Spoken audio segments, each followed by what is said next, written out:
to the flag of the United States of America and to the republic for which it stands, one nation, under God, indivisible, with liberty and justice for all.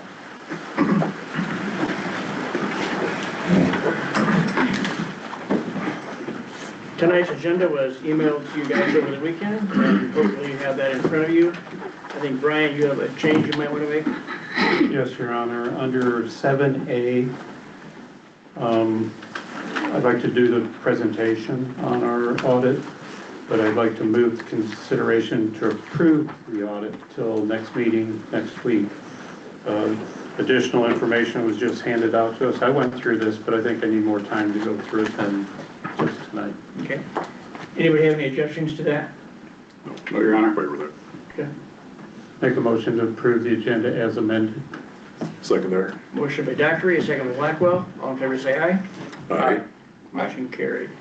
Okay, public comment. At this time, the public is welcome to address the council on any item that they may choose, other than the items that we're going to talk about later in a public hearing. Please state your name and the city in which you reside, and please limit your comments to 3 minutes. Above all, please be respectful. With that, the floor is yours, and we're all ears.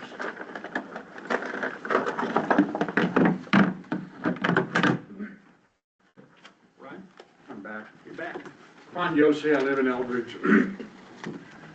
My first reason for speaking tonight was to ask this council to request each department or committee, as we go through the budget process, to go with zero-based budgeting. Every line item should include a real number to cover that expense based upon past records or a valid estimate for the cost of that project or that expense. The council can then, I think, pick and choose, not necessarily pick and choose, but pick those that are necessary and affordable, and not just pass it blank without even looking at it. This process, I believe, would go a long way in showing both fiscal responsibility and transparency, where a line item expense is not, quote, to be determined by the board or the committee, as we've seen sometimes in the past. While putting my thoughts together on this, I got excited to see what projects the park board had in mind and what they would spend their reserves on this year. And before I go any further, I need to go on record. I am impressed with what the park board has accomplished in the past few years, and I approve to improve our parks, and I don't have a problem with anything that they have done. What I question is why more of the capital improvement funds have not been spent before going to the city for more taxpayer money. I then read the agenda for the January 13th committee meeting and saw that projects for capital improvements were included at the end of the agenda. So I get excited to read the minutes of the meeting when they came out, because I was not able to attend that meeting. However, the minutes of that meeting were void of anything about these future projects. I then did some digging and found out that the Park Board Committee is required to present their budget to this council no later than February 1st, 2026. That's less than a week away, and yet there's no list available. Either there's no list, or they're not being very transparent. So I thought I'd call the chairperson of the Park Board and get some answers. The chair was to have been elected at the first annual meeting of each year, but it wasn't included on the January agenda meeting, nor do the minutes reflect that the chair, in fact, was elected. So I'm confused, and I'm looking for some guidance from someone to explain what's going on and how they can possibly comply with the budget requirements at this late date. Thank you.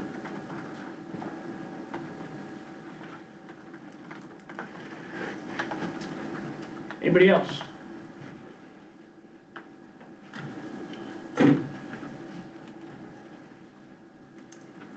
Good evening, Mayor, Council. I'm James Rederer, 1917 Taylor Avenue in Wilton, Iowa.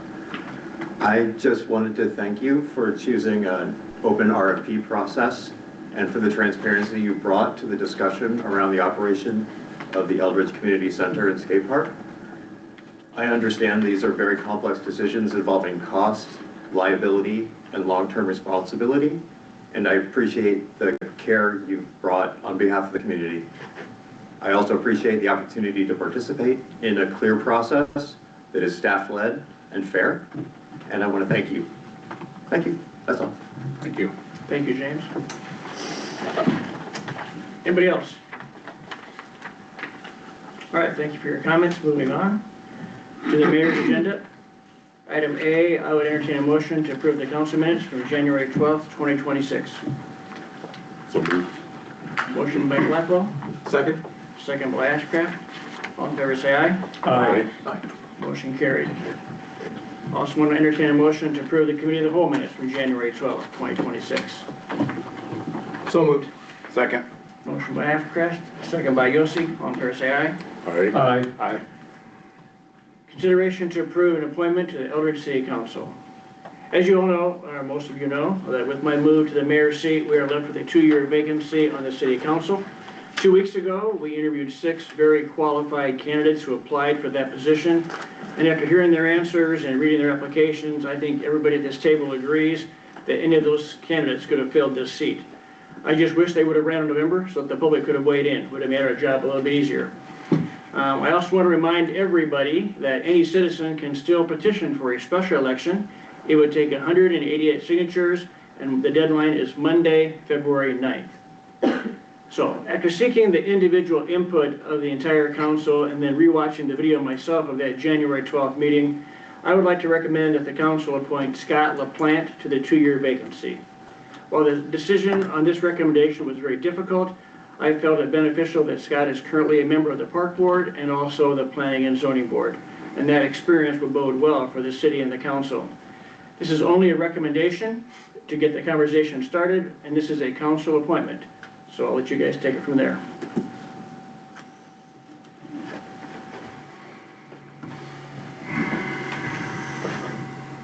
I guess I'll start. I'm always the quiet one. Always. I think, first of all, I'd like to thank all the applicants that put their name in.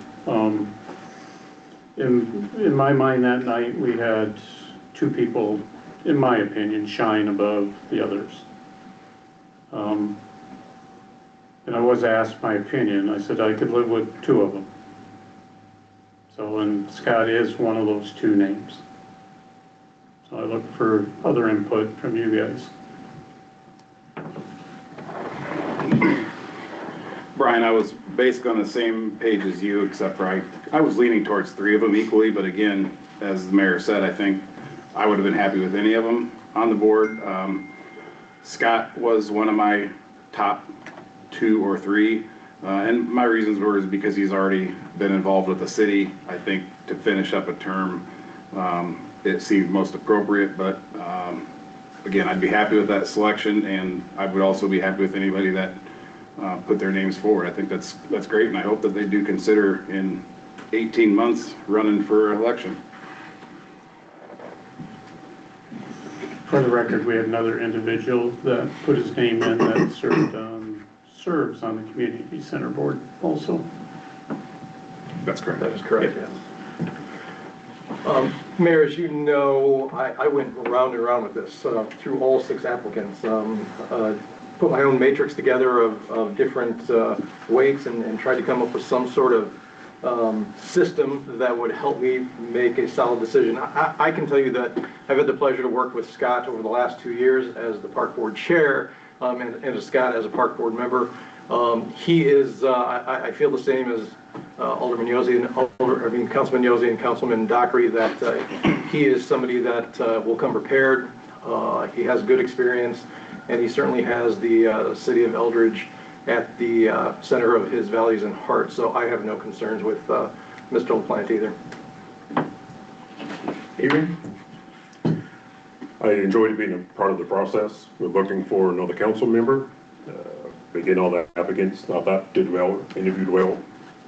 Scott interviewed very well at that, and his experience and background would be beneficial.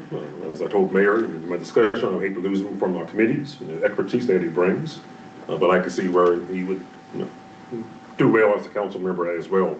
I'm a big advocate as well with the community members and having a voice per se in their vote. And would feel best if it did go to election and let the community members pick that particular council, new member, but I understand that we need business that we have to do, and I don't want to hold up anything as we move forward here. So I would be okay with that recommendation, but would prefer that, let individuals, choose that next council member. I've heard talked about, individuals' voices not being heard. And what better way to make your voice heard by going to the ballot? So that's all I have, Mayor. Thank you. I would entertain a motion for someone to make the appointment. I move that we proceed with the appointment of Scott LaPlante to fill the 2-year open council position. I'll second. Motion by Ashcraft, second by Osteen. Any more discussion? All in favor say aye. Aye. Aye. Your Honor, for the record, why don't you do a roll call, please? Sure. Roll call. Ashcraft, Aye. Blackwell, Aye. Dockery, Aye. Yossi, Aye. motion carries. We will swear Scott in at our meeting next Monday, February 1st. Moving on to item D, bills paid. Brian? Your Honor, one question. If somebody petitions for an election for this seat, will we still swear Scott in? We or will how does swear that him work? in and he will be seated until the election. Okay. Now, bills payable. They were included in your packet as well. Does anybody have any questions of Nevada, Tracy, or Jeff? All mine were answered prior to the meeting. Well, except for one, the slip lining. Did they do that recently? The bill for $42,000, or is that when they had created damage on the sewer line on 5th Street, and we're just now paying from back then? This was slip lining work that was done recently. Okay. I have no question. No questions, Your Honor. Thank you, Mayor. Hearing none, I'd entertain a motion to approve the bills. So moved. Motion by Blackwell, second by Ashcraft. All in favor say aye. Aye. Motion carried. Item E, consideration to approve a liquor license renewal for the fund station. This information was also in your packet. Chief Lelig has since signed off on it. Does anybody have any questions? No. No. I would entertain a motion to approve the renewal. So moved. Second. Motion and a second. All in favor say aye. Aye. Motion carries. Item F, consideration to approve a change of ownership on a liquor license for Casey's Marketing Company. Again, that information was in your packet. Chief has also signed off on that. Any questions on this one? Your Honor, I have a question, and Chief, maybe you can answer this. At the very end of their application, there's a criminal history question, and it asks if anyone listed on the ownership has been charged or convicted of a felony offense in Iowa or any other state of the United States. The answer to that was yes. I don't know what kind of implication that has on a liquor license in Iowa. I don't think it does. From my understanding, the state's signed off on it, so from their viewpoint, there's no issues. So.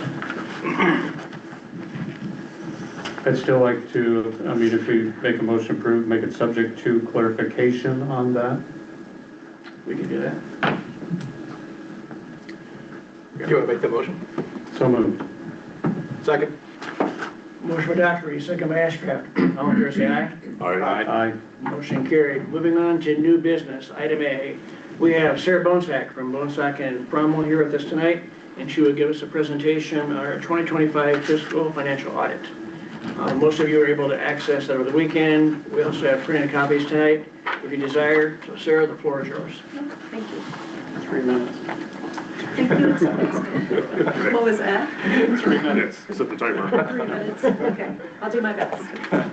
It's a pleasure to be with you this evening to present your June 30th, 2025 financial and compliance report.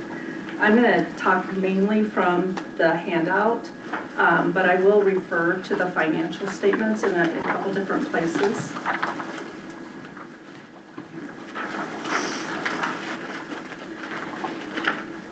When you first get these financial statements, sometimes they can be kind of daunting. There's a lot of paper. that we hand out as part of our deliverables. So I like to put together kind of a roadmap for the financial statements for you. You have 3 sections. You have the introductory section, you have the financial section, and the compliance section of the report.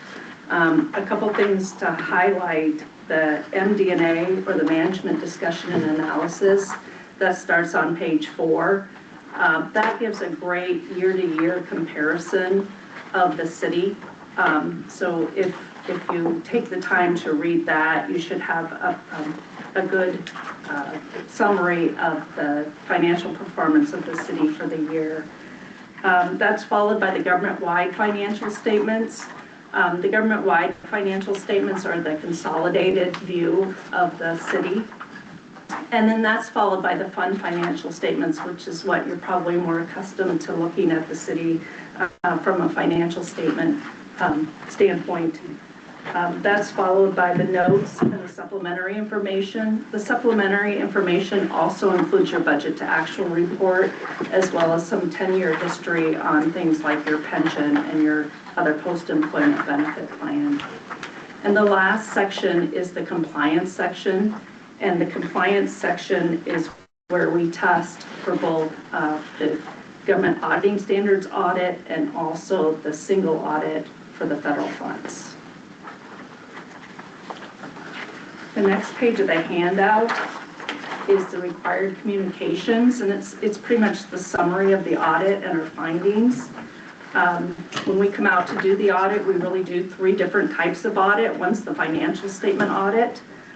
We issued an unmodified opinion on the financial statement audit, which is the highest form of opinion that you can receive.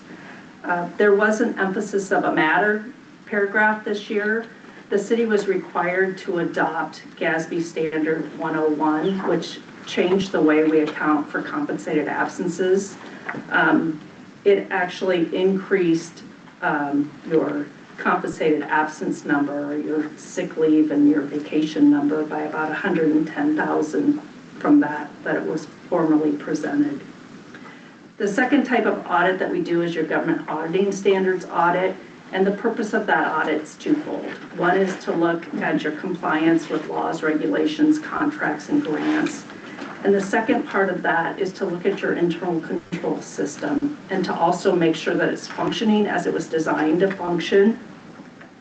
In the past, we've had some material weaknesses due to the small staff that you have. This year, I'd like to point you to page 70 in the financial statements. And this is the summary schedule of prior year audit findings. And it shows you that the city has made some progress on those findings that have been reported for the last couple of years and have been able to correct a couple of those. We met with the city in, I think it was early spring, and went through a chart of internal controls and segregations of duties, and we've had some changes in personnel since then, but it was a really good process, and they were really eager to correct what needed to be corrected for the city. This third type of audit that we do is the federal single audit. This year we were required to test the COVID-19 local fiscal recovery funds. There were no findings in regard to that federal funds. So it's a pretty clean report. And then I was just going to highlight the revenues and expenditures for the city. In 2025, total revenue was $9.5 million compared to $8.3 million in 2024. So that's about a $1.1 million increase. Charges for services actually decreased about $457,000 from 2024. The change was primarily developer contributions and reimbursements and other donations that you received in 2024 that you didn't receive in 2025. Grants and contributions increased about $1.2 million. That was primarily the COVID-19 fiscal recovery grant that was expended this year, so the revenue was recognized. And that accounted for about $859,000. Your property taxes also increased this year, about $419,000, and that was due to your increase in your assessed values, which also increased about 12%.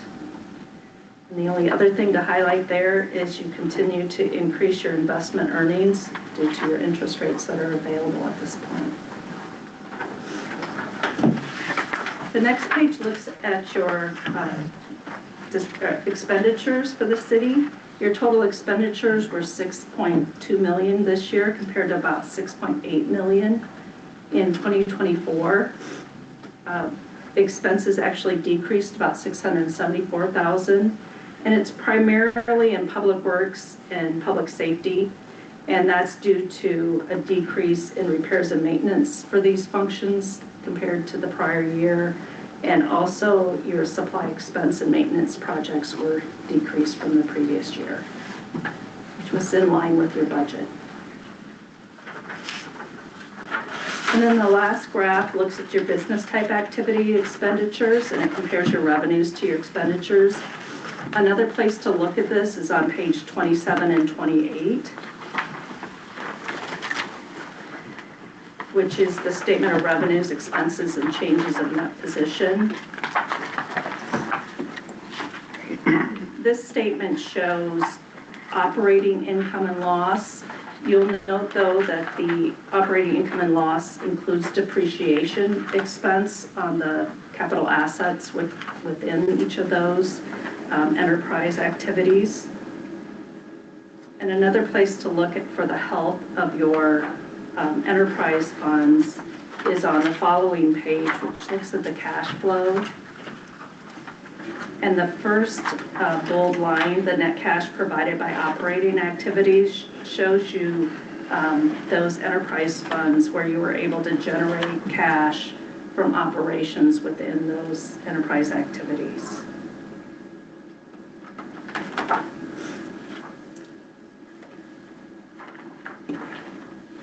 And with that, I'm happy to address any questions you might have.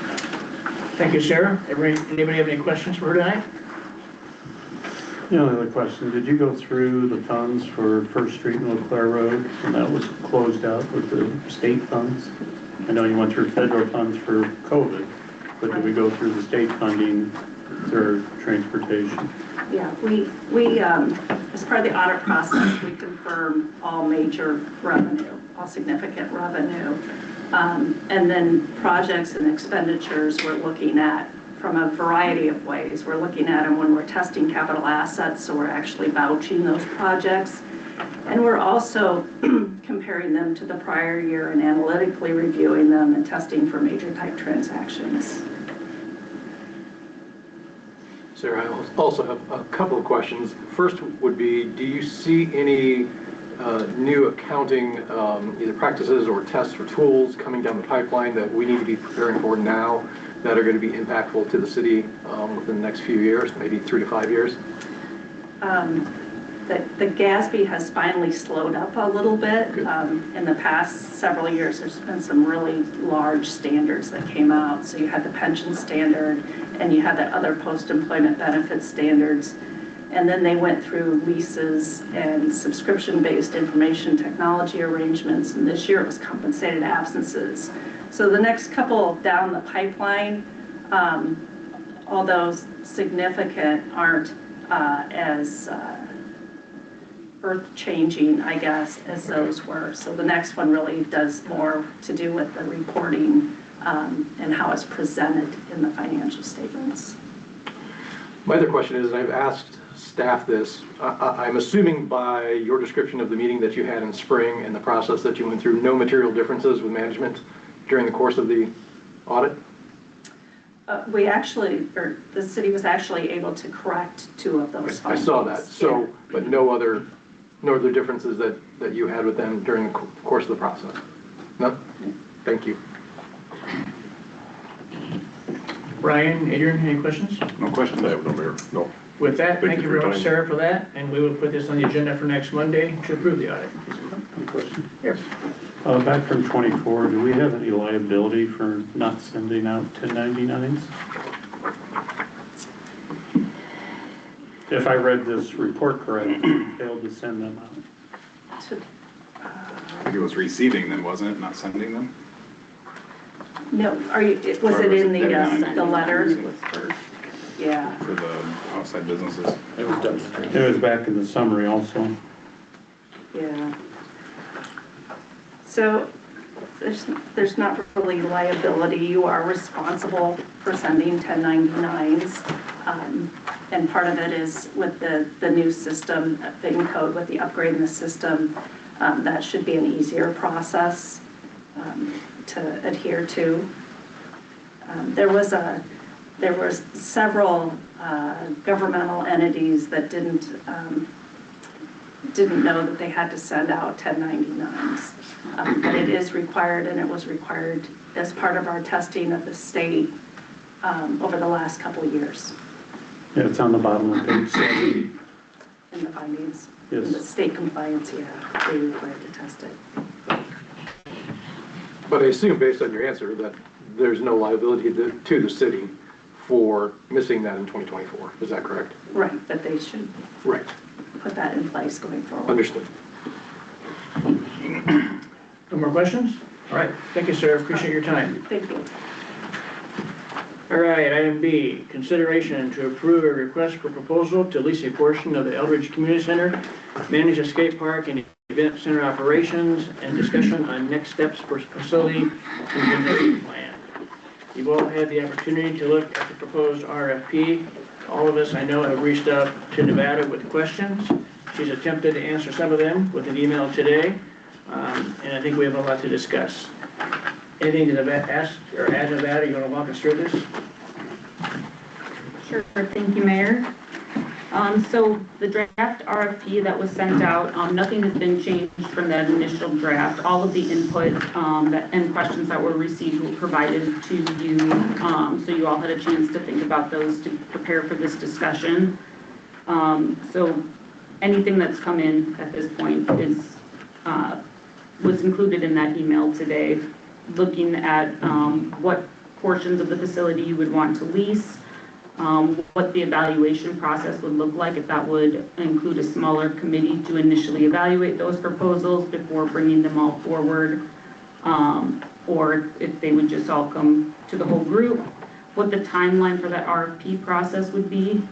And then there were quite a number of significant questions and recommendations that came in from the council that some of them would be appropriate parts of the RFP, and some of them would be items to be thinking about as part of any lease agreement that would come as a result of proposals that were turned in from that RFP.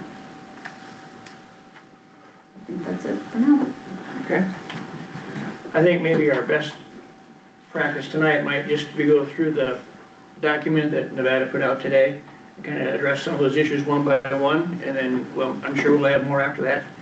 Any disagreement with that? Sounds like a good plan. All right, let's start with the timeline. The input received suggested leaving the be open for periods of 30, 45, or 60 days. Anybody have any strong feelings on how long we should? I think 30 is too short if someone has a viable offer together. 60 might be too long, so by default, I'd say 45 is a good number to me. I actually think 30 is a reasonable number, but I agree with Brian. Let's just split it down the middle and do 45, and it's better to give them a little extra time than to give too much time or too little time. Okay. Ryan, go ahead. I would agree. I think 30 is almost cut to too short. I like that 45 mark. I also don't want to drag it out too long because somebody that potentially has interest, time is important right now. Adrian? I would prefer 60 to give individuals enough time, but I can't compromise with 45 with the greater the group, and I'm okay with that moving forward. Okay, 45 it is, Nevada. Okay. All right, we talked about input received regarding the use of a committee for evaluation. It was suggested to be the mayor, city admin staff, and maybe another council member. I know Brian has another suggestion. Shocking. In lieu of, I mean, when you put on a RFP, that's foiable, everything's public. So my question is, or my comment is, we should have it in open meetings, committee of the whole, to go through things.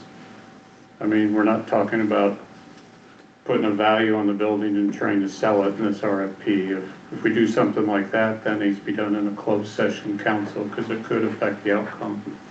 But I'd say as far as RFPs, if any come in, my opinion, they should be dealt with in a committee of the whole public meeting. I think from my perspective, and I was at least one of the individuals who said, let's put a small team together. We have a small team that pours through whatever RFPs come in, brings the highlights, the pros, the cons to a committee of the whole, and then lets the council sort of discuss it from there as the information's already been distilled. It seems to just make more sense for us to allow a smaller group to really pour through the nuts and bolts of it, as opposed to us trying to do it in an hour-long meeting. It gives that team a little bit more time, gives us more realistic information, and gives us, I think, a better process, a better opportunity to process the information in a digestible way so we can make a decision and still keep it transparent and very open to the public. Ryan? Go ahead, Ryan. As much as this has been a hot button, I think we owe it to the citizens, to them, for them to hear all RFPs. I don't think my suggestion changes that at all. In fact, the RFPs, I'm going to assume, would have some level of complete transparency, but it allows a team to actually go through them nuts and bolts, line by line, every period, every exclamation point, and give us the highlights of it, the lowlights of it, so that we can digest it as opposed to trying to do it in an hour-long meeting. They can meet as many times as they need to, so that we can make the best decision based on the RFPs that may be submitted. Council as a committee of the whole can meet as much as needed also. It doesn't have to be done in an hour meeting. We can set a 2-hour meeting, or we can set multiple meetings. So the time constraint, to me, doesn't mean a lot. I just think everybody's entitled to see all the nuts and bolts, including the public. I don't think that takes it away, though. I think they would still see the RFP. They're going to still see the full RFP. The staff is, the recommendation, I guess, is the staff, just like Jeff said, to go through it and dissect it down. Go ahead, Ryan. Honestly, I'm good with it either way. My thoughts, number one, is that this RFP is a working document. And as we have offers come in or proposals come in, I think that we should have the ability and privilege to change parts of this document so that it fits with whatever proposal comes in that's the most beneficial for the city.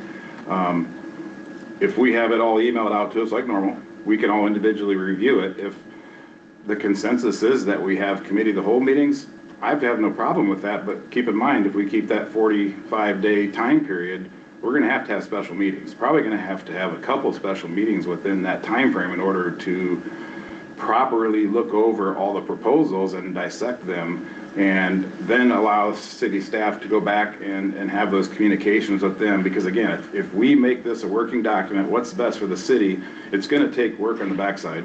City staff's going to have that communication. It's going to take work on our part of looking at all the opportunities and trying to figure out what is the best solution for the city.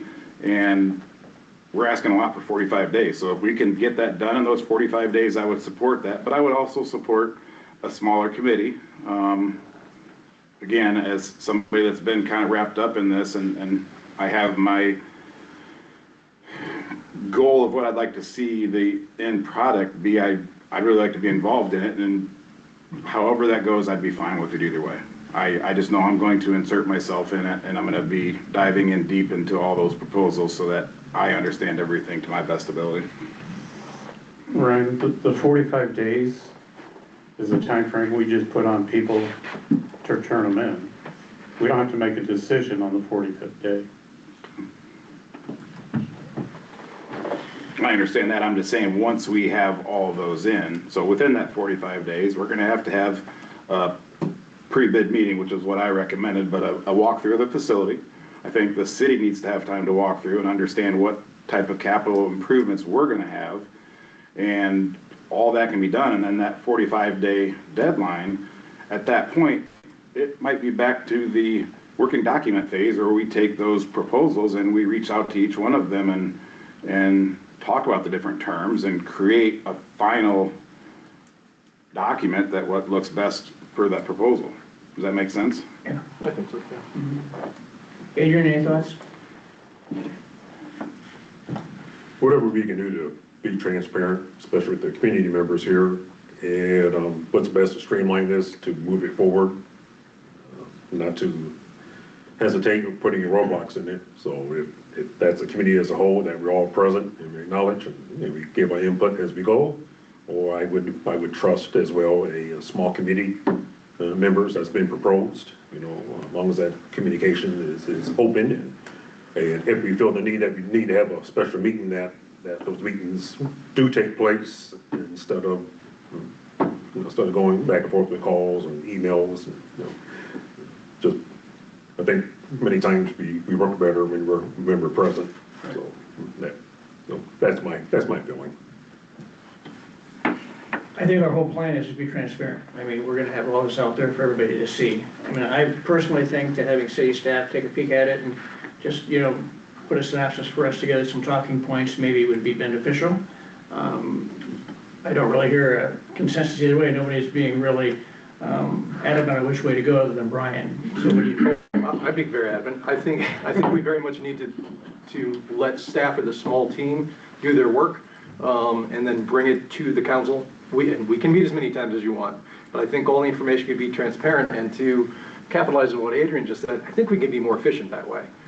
Because a smaller team has the opportunity to pour through, be very nimble about it, give us the information in a very digestive process that's also transparent, so that we can move it forward quickly, but not sloppy.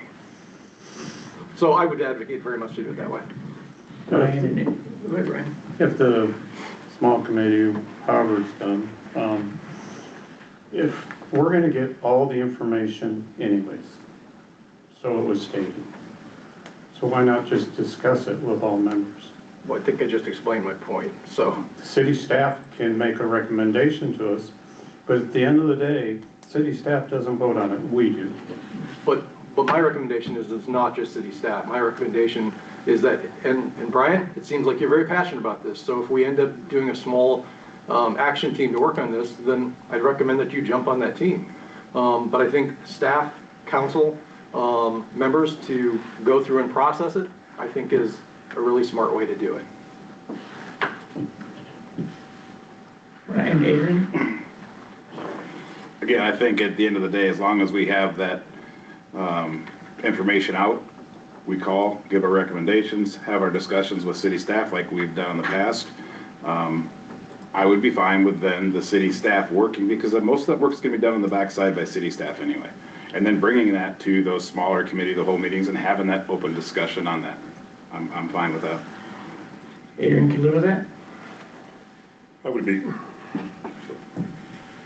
if that's the consensus of the group, I would be okay with that. I understand what Councilman Dockery is referring to. And it's one reason why we get to committee to hold meetings, so we can all be there and have a voice and make sure that we all understand everything completely. So with that, but I also trust our city staff and what they're doing, and just want to be open with any type of meetings, or if a council member decided, hey, I think we need to meet in open so we can fully discuss this. I have questions, and it's best to meet in person. Then I want to be open and have time for all of us to be at the table as well, though.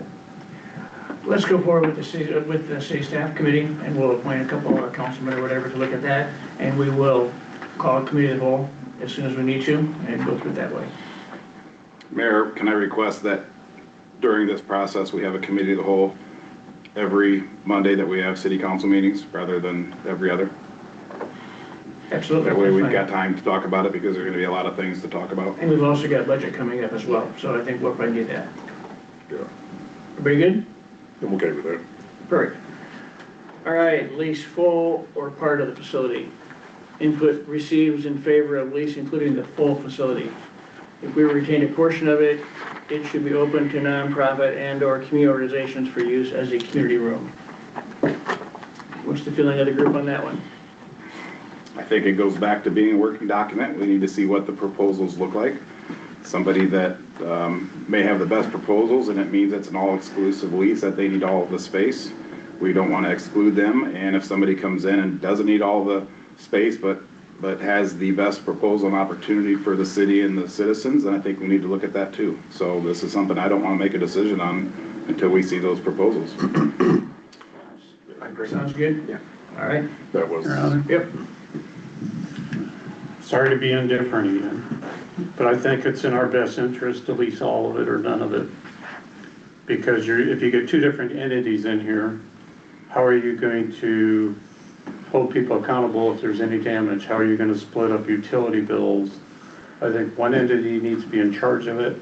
If they elect to lease things out to nonprofits, we can state our wishes, we'd like them to do it. But I think it's complicated if you have two people in control of the same property. You might be surprised to hear me say this, Brian, but I agree. I just think it can be done through the way Ryan suggested, by working through that document as the RFPs come in, but I agree with you 100%. I do too, Brian, and here's my thoughts, and we'll have this discussion, I'm sure, at some point, but my ultimate goal is that we find somebody that either wants to purchase the building outright or comes in and leases it with the option to buy down the road, because I think that's gonna be the best for the city of Eldridge. I don't wanna be in the business of being a landlord either. Right. But again, with my point I'm saying is leaving it flexible. If somebody comes in and they just aren't ready for it right away, but they need to grow into something, because this is quick. Anybody that's putting a business plan together that's not already in business, this is something that they might have to grow into what their ultimate end goal is too. I just would ask for that little bit of flexibility in hopes that it's short term. I think we're all in agreement there. yes.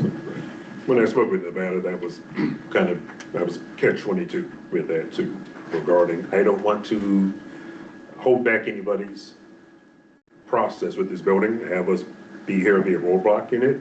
However, if there was a need for us to keep a portion of it, lease it out, I think it's just due justice to allow those members of our community, especially the nonprofits and civic groups, to still utilize this, so they don't, so there's a space there and they haven't felt like they were kicked out. So we will see what kind of proposals we get, and we'll just deal with them as they come in. Next section, the insurance question was answered. Chris Porter Insurance has been involved in the process. Number 2, does the city get paid the lease for the entire term if the operator fails? I think that should be part of the agreement. Okay, moving on. Does the city have the right to refuse all proposals? The answer we got was yes on that. We're all in agreement there. Should we outline the alcohol policy expectations more clearly? I guess I'm not sure what that question means. I agree, yeah, I wasn't sure. I'm not sure whose question that was. That wasn't mine. Wasn't mine either. Wasn't mine. Right? I mean, we've got guidelines of what all the other businesses in the city of Eldridge have for alcohol. I would think this would be no different. And we also have guidance from Porter. Right. All right. Was that put on there because there was concerns that it was being mismanaged prior? Is that why that was included in alcohol policy or no? Not sure how it got on there, so. I don't believe that was the case. Okay. Just making sure there was a provision if there was going to be alcohol, I think was behind that question. All right, thank you. I mean, that individual or individuals that may rent it would have to go through the process of a liquor license, all that, so. Right, and typically the state would ask for the lease to include that what its use would be and that alcohol service would be included in that. So they look for that, and they ask for a sketch plan and criminal background and all of that. So that's all already outlined by the state. So we know who asked that question. It's a ghostwriter. And that's if the RFP comes in, we might see RFPs where somebody doesn't even want to deal with the alcohol issue. Yeah. So it could come in where somebody doesn't want to do it, and that'd be fine too. Okay. Next, how much should the city invest in infrastructure and/or capital improvements? I mean, I don't know how we answer that question, right? First of all, we have to go through the budget process. Two, I think, to Ryan's point, it's a working document based on what a leasing or a purchaser may be looking for, might give us some guidance on what their expectations and needs are, or, for example, and remember, anything that we do, you know, we're now gonna have to deal with whatever ADA compliance issues and other compliance issues might be there. I don't think we can answer that question during the RFP process. I would agree, and, okay, Brian, go ahead. Well, as any rental property, it's not uncommon for the property owner to be responsible for the major things to protect the owner's assets. But everything else should be up to the tenant. Right, yes, right. But the question is, how much should we invest in? We don't even know what to invest in yet, much less how much. So I agree with you 100%. We just need to work that out through the process. This is again where I think walk through the building, the forensic dive into the condition, the age of certain things like the roof and HVAC will help us determine how that lease agreement might look if we did something similar to like a triple net lease, excluding taxes, and that's something that we could determine what is on the leasee and what's on the leaser. Okay. I think the same holds true for the next one then. Do you have a question, Brian? You mentioned taxes. If the city doesn't use it for city purposes, we have to pay property tax on this building. Did not know that. Thank you. Yes. So then in that fact, if there was a triple net lease, we'd have to incorporate that in there too. So. Right. I think the next one goes on the same lines, clarifying which larger improvements the city or small maintenance expectations for the operator or responsibilities. We'll tackle that later. Should we provide an option for a purchase proposal up front or an option to buy in coordination with the lease? Again, your working document, is that right? Yeah, again, it's a working document. If we have a proposal that comes in with the desire to purchase, I think we need to consider it. If we have a lease agreement that comes in, or a proposal that comes in and they wish to do a lease option to buy, I'm not going to rule that out because we've got a hard buyer initially. But I think the long game is to sell the asset. Okay. But between those proposals, one of the proposals might be a better fit for Eldridge, so that's what we've got to look at. Exactly. If we do something like that, I recommend we spend a little money and have a certified appraiser value the property and do a inspection on the property by a third party. Good idea. Okay. I think the next one is Ryan's. I'm just guessing. Should there be a pre-bid meeting scheduled? Would that be your question, Ryan? Yeah, because we don't have a platform like you see other municipalities do where they've got questions that can be asked online. Those questions get shared with all the other people that are interested in putting in a proposal. I think, number one, everybody that's going to put a proposal in is going to need to do a walkthrough of the facility. If we facilitated a pre-bid meeting at that same time, they could ask the questions they need. If questions do come in after that pre-bid meeting, I'd want it in writing that we send those questions out to all interested parties so that everybody gets the opportunity to see any questions asked and answers to those. We could have that pre-bid meeting at a committee of the whole meeting. Great idea. You're killing me. I mean, it sounds like it's a good idea. Yeah. So why not? Okay. The last one here, under section 4.2, should the current language be amended to say organizational information or proposed organization information? I think it should be amended, and the reason is if somebody's putting together a business plan, not knowing that they're going to be successful with their proposal, that doesn't necessarily mean they're going to go out and get a business entity formed and ready prior to knowing the answer. I agree for that. Now we get to Councilman Dockery's questions.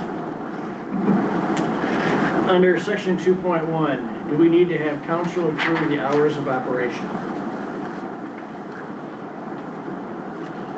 What's your thinking behind that? I don't want to be in a position where someone comes in and runs a business and we tell them what hours they can or can't run to try to make a profit. I thought you were going the other direction. I agree. Yeah, agreed. Okay. Should we include a provision that states the city has the right to inspect the facility at any time? Absolutely. Yes. Excuse me? Why not have it up front? Yes. Yeah. Under evaluation criteria, all proposal evaluations should be done by the complete council during, we've already addressed that, moving on, Brian. Under general terms and conditions, second bullet point, amend upon approval by the mayor and city council to approval by the city council since the mayor does not vote. Fine. Include provision that if the building should sustain damage of more than 50% of its value, the city should have sole discretion in regard to repairing or demolishing the facility. It's 50% based on how our insurance policy is set up. Actual cash value. I would say the actual cash value, and at that point, the lease would be null and void. In other words, if there's 80% damage, we don't have to rebuild with the lease.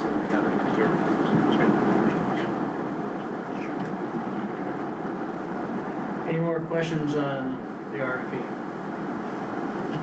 I think instead of approving it tonight, we'll have Nevada make these changes, and we'll just put it on next Monday's agenda and deal with it then. Are we okay with that? That's fair. And then the clock can start ticking in 45 days, can start on February 2nd. So moved. All right, thank you, guys.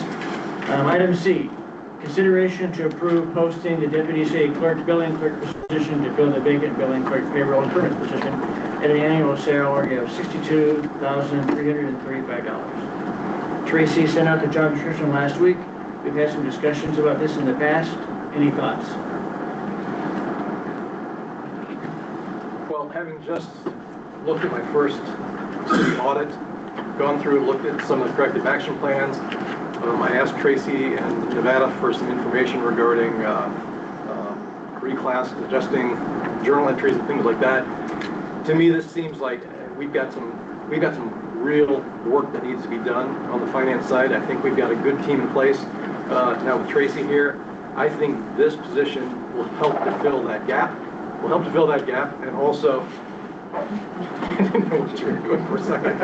Will help to fill that gap, but more importantly, help to get some of those caps completed and also clean up some of the other things that have been recommended. So I'm very much in support of this. I would entertain a motion to do so, if that's the case. So moved. Second that. Motion by Ashcraft, second by Blackwell. Any more discussion? All in favor, say aye. Aye. Motion carried. We are striking item D. Moving on to E. Consideration to approve resolution 2026-03 dissolving the Eldridge Community Center Board. That information was also in your packet. And Nevada, anything to add to that? Nope, nothing for me. I would entertain a motion to approve resolution 2026-03. So moved. Second. Motion by Yossi, second by Dockery. Roll call, please. Ashcraft? Aye. Blackwell? Aye. Dockery? Aye. Yossi? Aye. Motion carries. Thank you. Your Honor. Yes. Back Yep. to D, because I didn't amend the agenda to table it to next meeting. We should probably make a motion to put that on the next meeting. You are correct. That's true. Because we didn't get sufficient data from Yeah, okay. for You IDOT. want to make that motion? So, Second. All in favor, say aye. Aye. Motion carried. Item F, consideration to approve resolution 2026-04 approving the Muse Track LC replat. Jeff? Thank you, Mayor. This is another three-parter. I think you guys are starting to become used to these by now, so we've had a couple of them lately. So what we're looking at here is we have two tracts of land currently owned by Muse Tracks LC. North Scott School District is interested in purchasing a portion of those properties.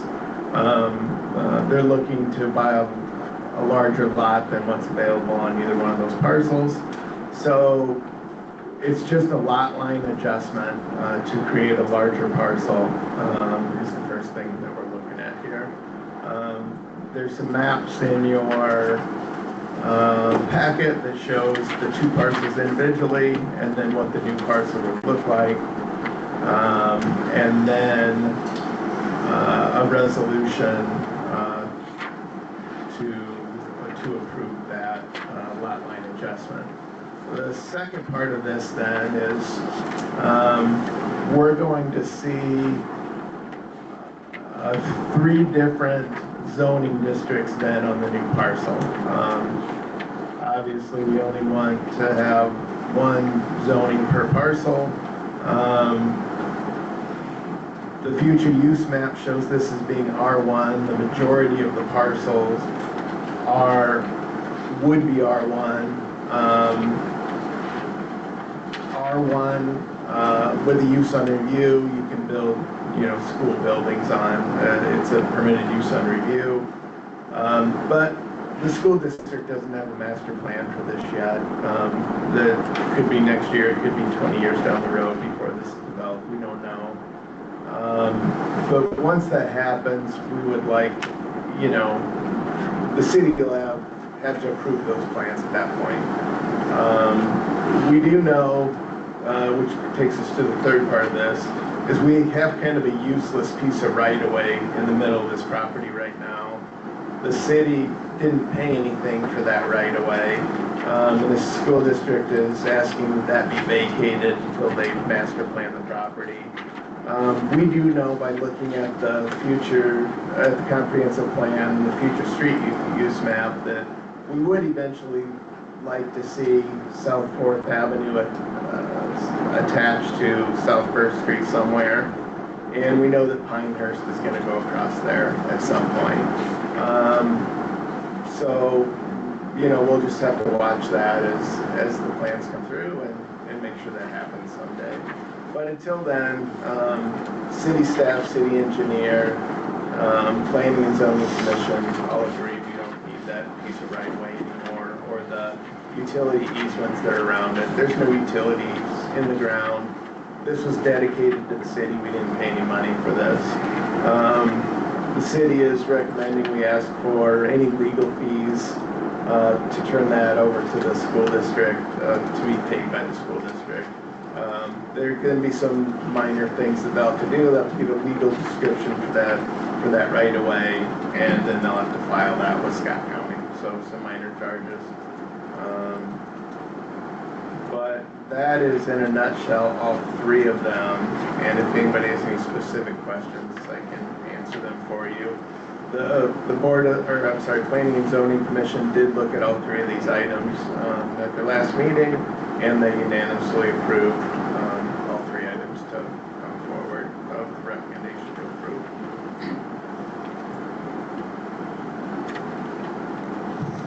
Putting on my historian hat. That right-of-way was put in place when that was all platted because there was discussion years ago locating an elementary school south of the tennis courts. That's what that right-of-way was put in there for at that time. Okay. Any other questions for Jeff or Brian? No questions. I would entertain a motion to approve resolution 2026-04. So moved. So second. Motion by Dockery, second by Blackwell. Roll call. Blackwell. Aye. Dockery. Aye. Yossi. Aye. Ashcraft. Aye. Motion carries. Thank you. Item G, I would now entertain a motion to open the public hearing for consideration to approve the rezoning of the replat of tracts LC parcel numbers 93140, 5302111, and 93142130331. Splitting the zoning R1 single family residential, as Jeff said, says R1 single family residential. Motion to open the public hearing. So move. Second. All fair say aye. A roll call, I guess. Excuse me. Dockery. Aye. Yossi. Aye. Ashcraft. Aye. Blackwell. Aye. Motion to open the public meeting at 7:59 p.m. All right. Is there anyone from the public who wants to address this topic? Seeing none. I make a motion to close the public hearing. Second. Motion by Dockery, second by Yossi. Roll call. Yossi. Aye. Ashcraft. Aye. Blackwell. Aye. Dockery. Aye. Motion carries to close the meeting at 7:59 p.m. All right, item H. I would entertain a motion to approve ordinance 2026-01 for the rezoning of replat Muse Tracks parcels as we mentioned before. So moved. Second. Motion by Dockery, second by Blackwell. Roll call. Ashcraft. Aye. Blackwell. Aye. Dockery. Aye. Yosi. Aye. Motion carries. Thank you. Item I, consideration to approve resolution 2026-05 vacating a portion of the Muse Track right-of-way and utility easement. Entertain a motion So moved. by Ashcraft, Second? by Yosi. Roll call. Your Honor. Jeff, I didn't go through this. Is it in here they have to pay for all costs? Yep, and at the last paragraph, it basically, I can read it out loud if you want me to, or you can, just so the council's aware. No, that's fine. I just wanted to make sure that was tucked in there. Yeah. Yep, we're good. Okay, roll call. Blackwell. Aye. Dockery. Aye. Yosi. Aye. Ashcraft. Aye. Motion carries. Thank you. Item J, consideration to approve resolution 2026-06, approving the Boston Farms replat. Jeff? This is another one of those same deals like we just went through. You might have recalled that last October, the Boston sectioned off 40 acres because of the death in the family, and they were trying to split up some property between relatives. It just so happened that a pole barn was built on one of those property lines, unbeknownst to the designer at the time, or the engineer. So that plat was never recorded. So again, they're just splitting off 40 acres. They're just adjusting their own property lines of property that they already own to create a 40-acre parcel that will be handed off to one of the relatives. But this one wasn't as easy as the last one because we now have 3 different zoning districts on the same parcel. So this also will involve a rezoning. We'll have suburban ag, R3, multifamily, and R1 single family all on the new parcel. The family has no preference on what the zoning is on it. They just plan on continuing to farm it for the foreseeable future. The future land use map shows that all being R1. I suggested that as a rezoning option. They all agreed that would be fine. And so here we are. This was also reviewed at the last Planning and Zoning meeting, and the Planning and Zoning Commission unanimously approved the lot line adjustment and also the rezoning. Brian, do you have a history lesson for us this one too? Absolutely. The issue here is that pole building Jeff talked about was built in a location that it was infringing upon the property line of the new plat. So to the point where it might have been over the line. So this cleans all that up. I'll make that motion. Motion for the replat by Yosi. Is there a second? Second. By Dockery. Roll call. Dockery. Aye. Yosi. Aye. Ashcraft. Aye. Blackwell. Aye. Motion carries. Thank you. I would entertain a motion opening the public hearing for consideration to approve the rezoning of replat of Boston Farms. So moved. Second. Motion by Dockery, second by You Ashcraft. said it with authority. Yeah. Just moving along. Roll call. Yosi. Aye. Ashcraft. Aye. Blackwell. Aye. Dockery. Aye. Motion carries to open at 8:03 p.m. Anyone here from the public that would like to address this? Seeing none, I would entertain a motion to close So moved. the public hearing. Motion by Dockery. Second. Second by Yosi. Roll call. Ashcraft. Aye. Blackwell. Aye. Dockery. Aye. Yosi. Aye. Motion carries to close the public meeting at 8:04 p.m. All right, moving right along. Board staff activity reports, mayor's report. Only thing I want to, Got to vote on that ordinance. oh, my mistake, got ahead of myself. Entertain a motion to approve ordinance 2026-02. So moved. Second. Motion by Dockery, second by Blackwell. Roll call. Blackwell. Aye. Dockery. Aye. Yosi. Aye. Ashcraft. Aye. Motion carries. All right, there we go. Good job, guys. All right, only thing I had to talk about tonight is just an update on the fire department. Ryan and Nevada and Jeff and I met with a couple of members of the department on Wednesday, January 14th. We covered a lot of topics. They had questions for us and we had questions for them. So just want to give you guys a quick synopsis of what we're talking about. We talked about an appraisal of assets, and they will be working with Seth Porter, who represents both the fire department and the city, to update the current value and replacement values of all the vehicles in their fleet, as well as the fire station. We have requested all of their vehicle maintenance records, as well as the life expectancy of those vehicles, as well as the data from their most recent pump, ladder, and hose testings. They informed us that they had just purchased new SCBAs that should probably last 10 years, mostly funded by a grant. Their out-of-pocket cost was $27,000. Each SCBA has its own thermal camera attached. As of the 14th, they were not in service yet. Total cost was somewhere around $300,000, I believe, was the number they talked about. As far as the fire chief is concerned, no new chief has been elected. As the next highest ranking officer, Dave Engler, is handling the chief responsibilities, and former chief Keith Schnickloff is still in an administrative role. They did have a couple questions for us. They wanted to know if it was our intent to continue responding to EMS calls. We said yes, but that we were also interested in looking into priority dispatching. That was something we've talked about. We were upfront in telling them that we're looking at ways to reduce call volumes. They wanted to know if the Explorer program would continue, as that is their biggest recruitment tool. They've had 2 or 3 members go through the program and then transition into a full-time role. We felt that we would be crazy not to continue that program moving forward. They asked about a timeline for taking over the department. We told them we need to talk to insurance carrier as well as legal representation. It would take a minimum of 2 months just to pass all the necessary ordinance to get that stuff done. But in talking to Seth, he said several months, didn't he? 4 months. Seth said 4 months that it would take to get this done if we go this route.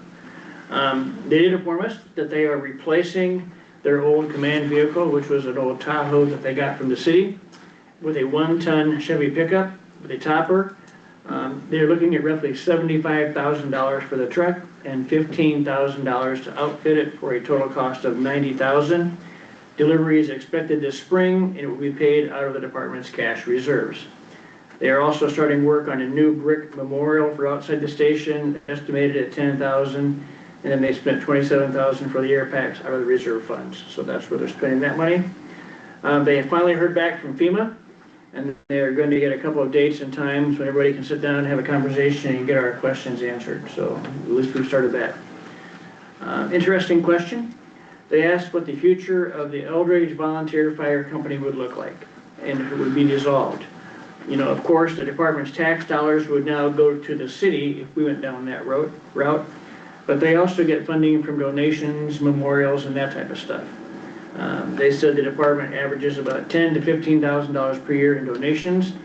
If the volunteer company would continue to exist, they would potentially use those funds for their annual spouse appreciation dinner, their monthly meals, and other items. If that reserve would build up significantly, they could put that towards a purchase for some kind of piece of equipment for the department. That's kind of their thought moving forward. We said that we would talk to LeClaire as to how that might work, or other departments, and see how that would look. They had a question about payroll through the city.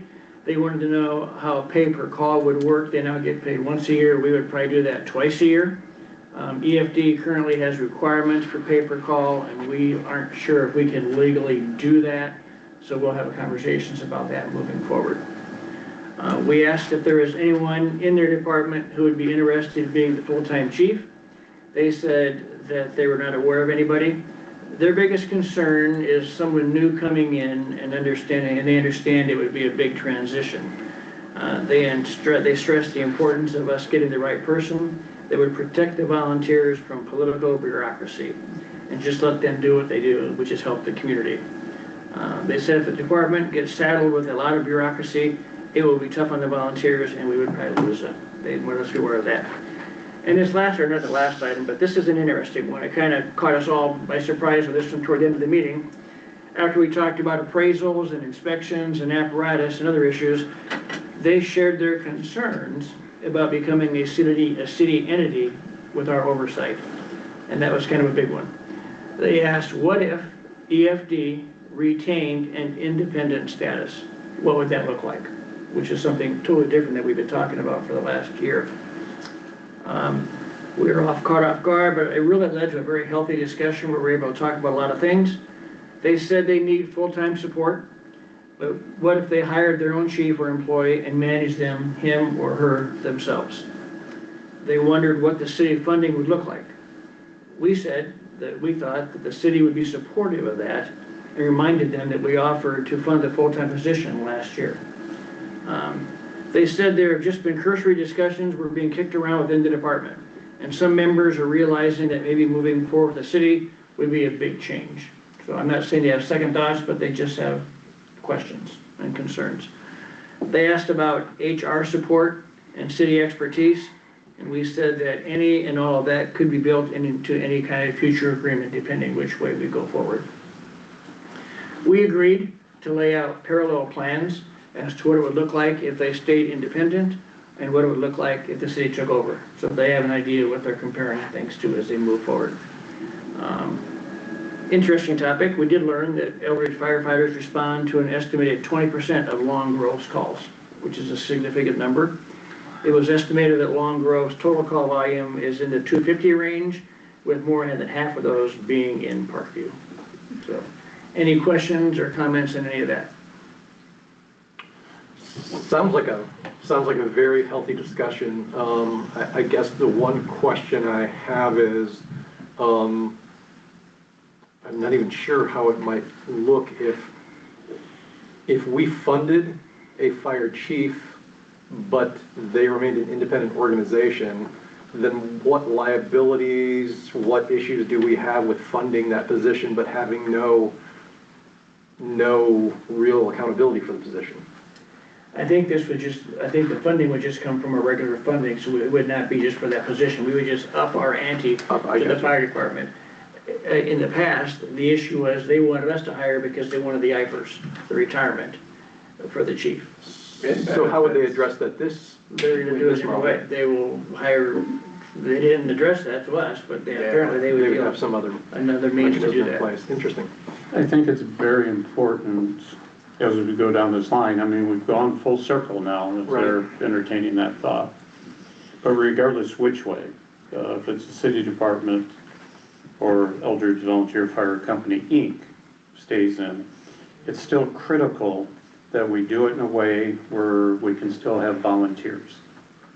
Because the cost savings to our taxpayers is enormous. I think we all agree. And that was the meeting that we had with the Davenport chief a while back. That was his one thing was protect your volunteer base. That's the strong suit. Right. At all costs, we gotta keep those guys happy. And part of that discussion was when we were talking about, having a paid chief, we communicated our interest as much as theirs, that we have somebody, that personality is gonna be huge. Obviously having the background and qualifications to be a chief, but the personality of working with the volunteers to keep them on board, because that was their biggest fear, and it was probably one of our biggest fears. It's gotta be the right person. It's gotta be the right fit. Circling back to what they're asking for now, in my opinion, number one, they have to have all buy-in. In order to make this a city entity, not just the people that were at the meeting, all their members have to have buy-in that they're making the right decision, because it is gonna be change. It's definitely gonna be change. You cannot run a city department like you run a volunteer nonprofit. So they need to fully understand what that looks like. But if there's something that they think that they can continue a little bit longer, I think the city and council should fully support that. And that means, as we're going through this budget process, we need to start wrapping our heads around what that looks like. Because even if it's a city entity, there's going to be a significant increase in our costs. If it's something that they decide to keep working at it, there's benefits that, as a nonprofit, that they have for grants, and that the city won't have the opportunities for. So if they're on board and we can help assist that and get us some more years out of it, I think that would be a win-win for everybody. I guess my biggest question, beyond what I just asked, is on either plan, one of the biggest issues that we've heard about is their challenge in recruiting new volunteers. How do they see some benefit from either one of those parallel tracks? in being able to start to make a dent in getting more volunteers on board? Because where are they at right now, 16? 16. 16? Is that? That was never addressed. I mean, this kind of came out of the blue when toward the end of our meeting, and we were all kind of shocked by it. It's kind of a full circle moment. Okay. I think a full-time person allows more time, because currently they have their duties, inspecting trucks, going through all that. They go to calls, then they go back to their real jobs.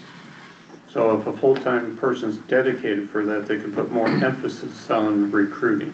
Agreed. You can, with somebody who can dedicate focus and energy, you can move mountains, right? So I guess if it ends up being a city entity, I want to make sure that that's a huge component of that position. If it's not going to be a city entity, I want to advocate to the department that they make that a huge piece of their component so that we're not back here 2 or 3 years from now with them saying, gosh, we just don't have enough volunteers, we need you to take us over. I don't want to end up full circle in that regard either, so. I think you're right. I think if they would stay independent, then they can hire their chief. Correct. Instead of us doing it, and they can get the guy. I sensed in that meeting, they're leery of getting the right person, because the wrong person could do a lot of damage. If the city though, if the city was to hire that person because they were going to become a city entity, Right. fire department would have, Right. they would have some input in who was hired. They'd be part of that. They'd be part of that search, would they not? No, they would not. I think at the end of the day, Why? you know, the officers over there play a very viable role. The important thing is not the chief.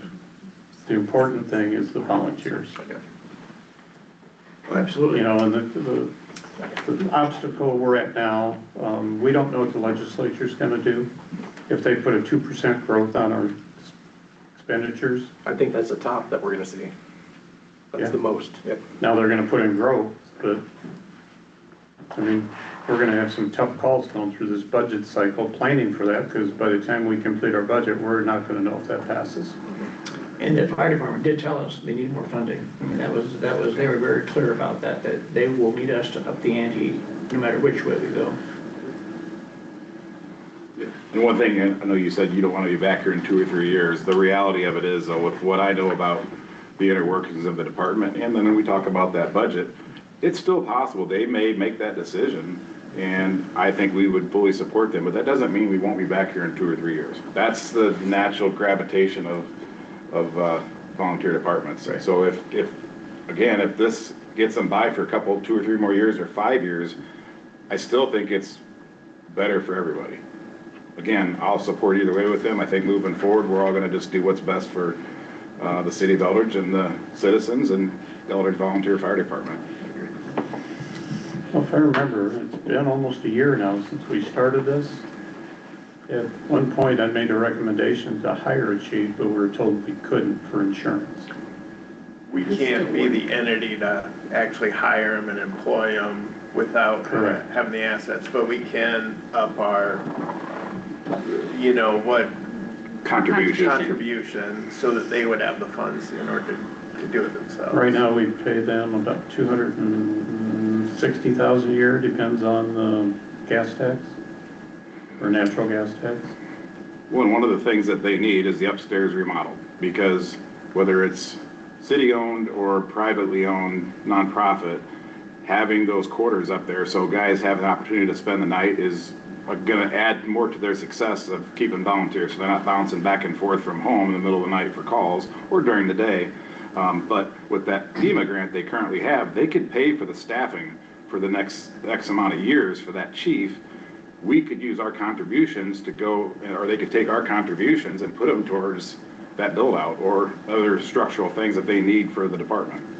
Well, this guy next to me is public safety, which fire department is too. So we've got some extra room to play with money. We can pull some over.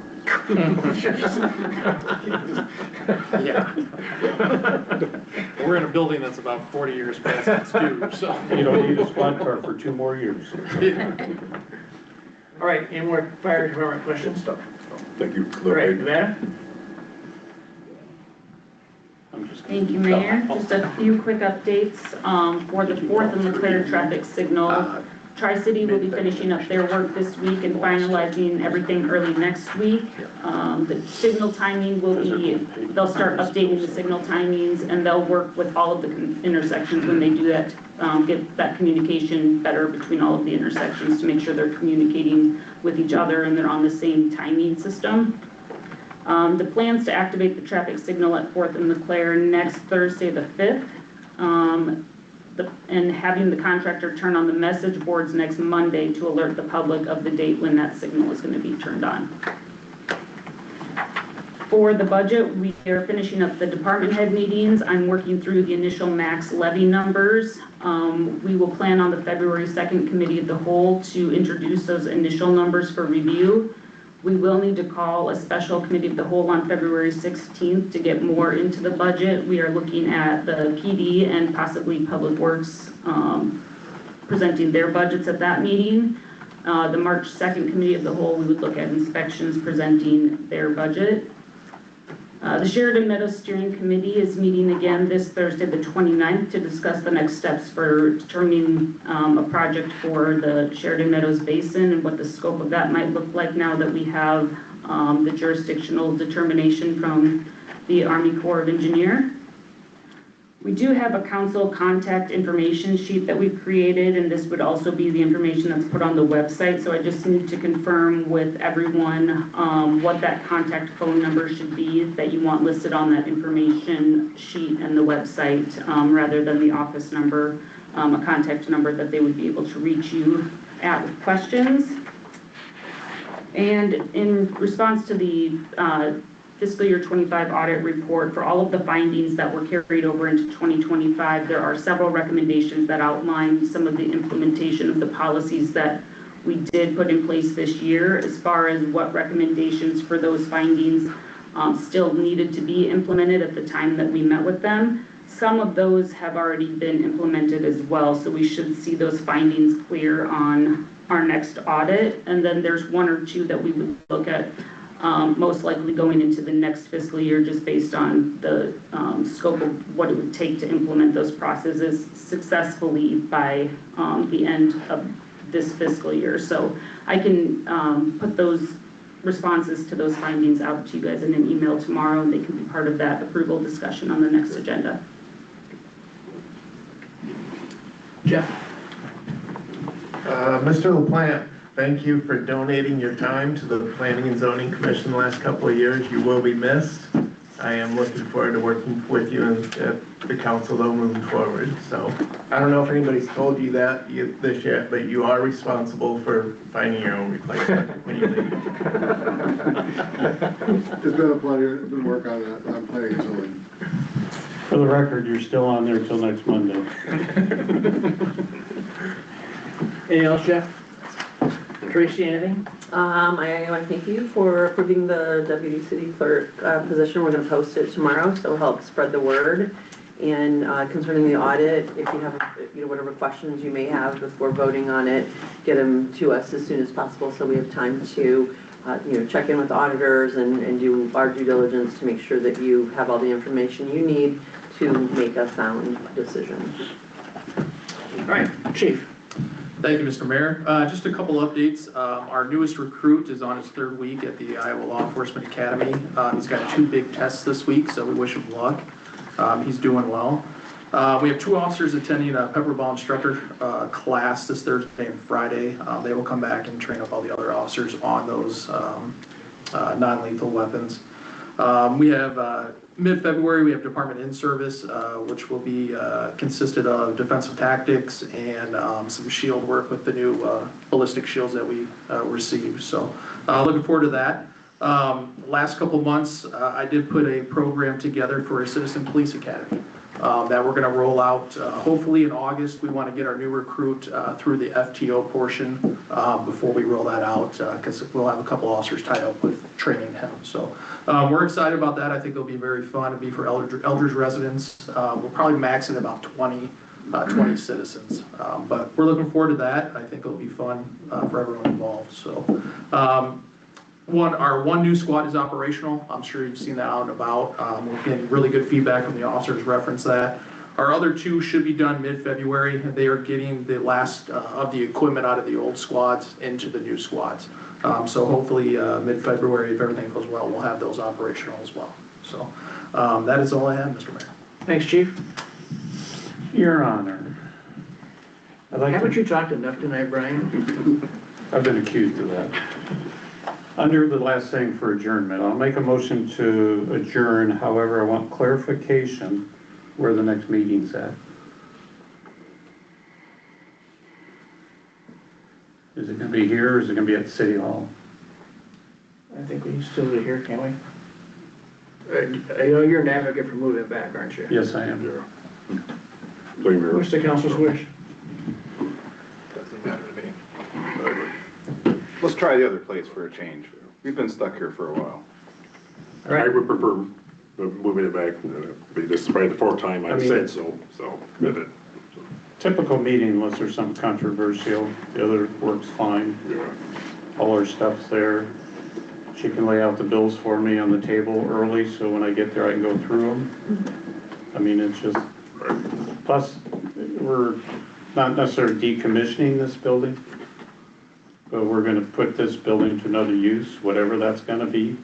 I think it's just appropriate that we hold our meetings City Hall, and if we have something controversial, if nothing else, we can deal with the library for their meeting room, similar to what Scott County does. It's just a better look doing it that way, I feel, after everything that's been done. Next meeting, City Hall? With that said, I already made a motion for adjournment. Mayor, do we have any students from North Scott here or no, tonight? doesn't look like it. Is there anybody that's, okay, just checking. I'll second that motion. All in favor, say aye. Aye. Aye. Motion carried. Thanks, guys. I can't see everybody.